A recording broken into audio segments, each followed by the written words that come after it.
29 जूनच्या रात्रीपर्यंत ठाकरे सेनेबरोबर दिसणारे सचिन अहिर हे 30 जूनच्या सकाळी एकनाथ शिंदे यांच्या पक्षातून उपसभापती पदाचा अर्ज दाखल करतात आणि सगळ्यांनाच धक्का बसतो।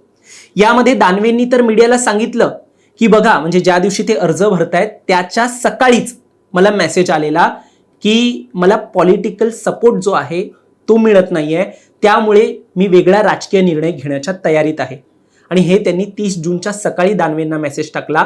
याशिवाय हाच मेसेज त्यांनी ठाकरेंना देखील टाकला असल्याचं म्हटलं जात आहे। एकूण त्यांनी या पक्षांतराची, दुसऱ्या पक्षात प्रवेश करण्याची कोणती जी आहे ती एक माहिती किंवा कोणता सुगावा जो आहे तो त्यांनी लागू दिला नाही, संपूर्ण पक्षाला लागू दिला नाही असं देखील म्हटलं जातं। आता मी हे का म्हणतोय, कारण की याबाबत आम्ही आमदारांबरोबर देखील चर्चा केली। त्यामधील काही आमदार असे म्हणाले की त्यांनी 29 जूनच्या रात्री, म्हणजे 30 जूनला त्यांनी अर्ज दाखल केला, त्याच्या रात्री आमदार निधी संदर्भात देखील चर्चा केली होती आणि आपण या निधीचा जो संदर्भ आहे त्याचा आपण काम जे आहे ते मार्गी लावू अशा स्वरूपामध्ये चर्चा झाली असल्याची देखील माहिती आहे। म्हणजे एकूण अर्ज भरण्या अगोदर ते आमदारांबरोबर, ठाकरेंच्या आमदारांबरोबर संपर्कात होते, मात्र सकाळी त्यांनी अचानक हा निर्णय जो आहे तो घेतलेला आपल्याला पाहायला मिळाला, माध्यमांतून पाहायला मिळाला। आणि एकनाथ शिंदे यांच्या पक्षाकडून एक फोटो जारी करण्यात आला ज्याच्यामध्ये आपल्याला मुख्यमंत्री देवेंद्र फडणवीस एक पाहायला मिळाले, त्यानंतर 2 उपमुख्यमंत्री पाहायला मिळाले। त्यानंतर ही जी चर्चा आहे ती सुरुवात झाली की सचिन अहिर यांनी पक्ष सोडलेला आहे।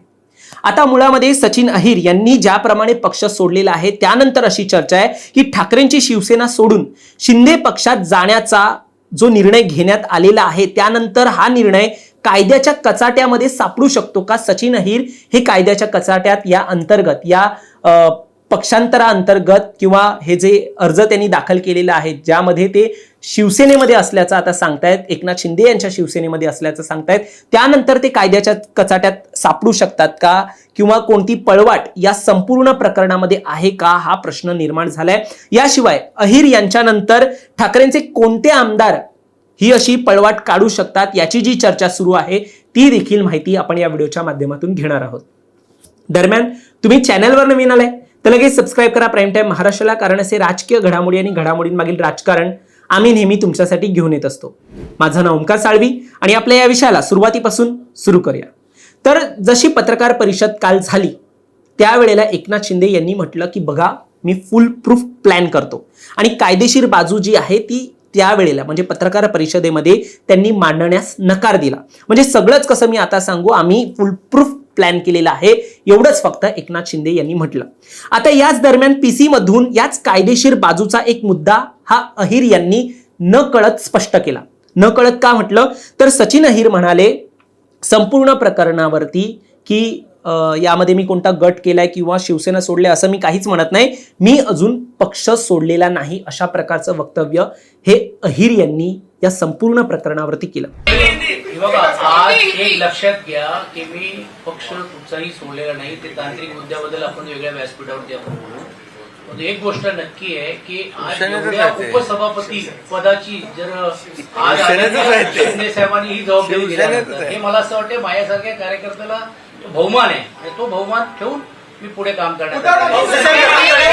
म्हणजे तुम्हाला 2022 ची फूट आठवते, त्याच्यामध्ये देखील एकनाथ शिंदे यांनी कधीच शिवसेना सोडल्याचा दावा केला नाही। त्यांनी काय म्हटलेलं, मी मूळ शिवसेनेमध्येच आहोत, आम्हीच मूळ शिवसेना आहोत, अशा प्रकारचा दावा हा एकनाथ शिंदेंनी 2022 साली केला होता। आता अहिर यांनी देखील मी पक्ष सोडलेला नाही असंच वक्तव्य केलंय।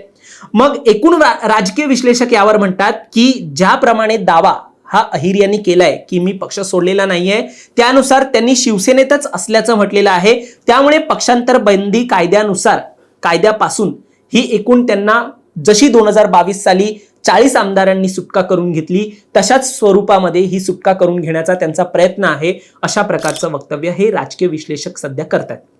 आता दुसरी कायद्याची बाजू अशी देखील सांगितली जाते यामध्ये की पक्षांतर बंदी कायद्यात 10व्या अनुसूचीनुसार त्यामध्ये 8 परिच्छेद आहे आणि यामध्ये कोणाला हा कायदा लागू होऊ शकतो कोणाला नाही याची तरतूद जी आहे ती मेन्शन केलेली आहे। परिच्छेद 5 नुसार पक्षांतर बंदी कायद्यातून लोकसभा अध्यक्ष, उपाध्यक्ष, राज्यसभा उपसभापती, राज्याचे विधान परिषद सभापती, उपसभापती आणि विधानसभा अध्यक्ष, उपाध्यक्ष या पदांवरती नियुक्त झालेल्यांना सूट देण्यात आलेली आहे.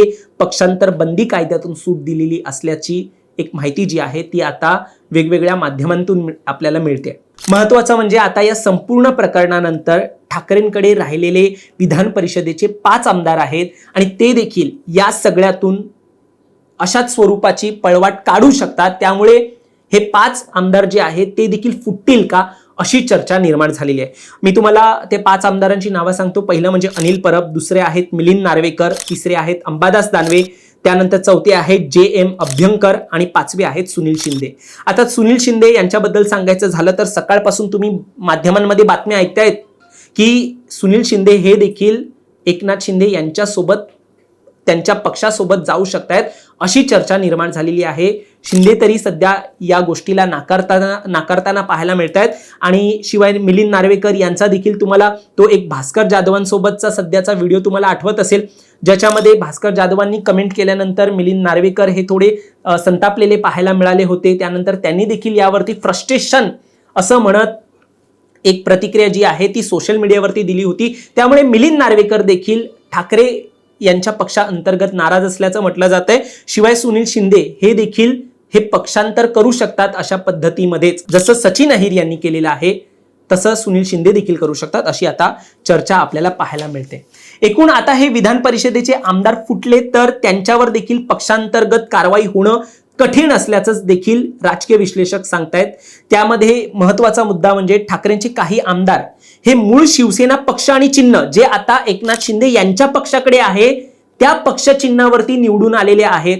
त्यामुळे जर पुन्हा हेच आमदार आम्ही शिवसेनेतच आहोत असं म्हणून जर ते तिथे गेले तर त्यांना हे दाखवता येतंय की ज्या पक्षावरती आम्ही निवडून आलेलो आहे ते पक्ष चिन्ह जे आहे ते एकनाथ शिंदे यांच्याकडे आहे.